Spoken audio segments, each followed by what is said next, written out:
আসসালামু আলাইকুম ভিউয়ার্স। তো আমার হাতে এই মুহূর্তে দেখতে পাচ্ছেন এটা হচ্ছে সুজুকি জিক্সার এফআই, এটার ফুয়েল পাম্পের ফিল্টার। তো এই ফুয়েল পাম্পের ফিল্টারটা জ্যাম হয়ে গেছিল, এটাতে তেল পাস হয় কম। তো আমরা ফুয়েল পাম্পের ফিল্টারটা চেঞ্জ করে দিয়েছি।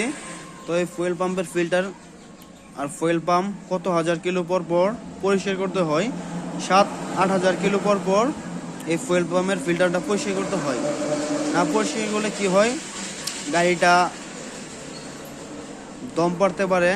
কি সমস্যা হতে পারে, গাড়ি দম পড়তে পারে, গাড়ি ঠিকমতো টান উঠবে না এই ফিল্টারটা জ্যাম হওয়ার কারণে। কারণ তেলের যত ময়লা আছে সব এই ফিল্টারে জমা হয়, তার কারণে ফুয়েল পাম্প দিয়ে তেল কম পাস হয়। কারণ ফুয়েল পাম্পের মাথায় এই ফিল্টারটা লাগানো থাকে, এই এই ছাঁকনি দিয়ে আর কি ছেঁকে ছেঁকে পাস হয় তেল। তো ভিডিওটা যদি ভালো লাগে লাইক করবেন, শেয়ার করবেন।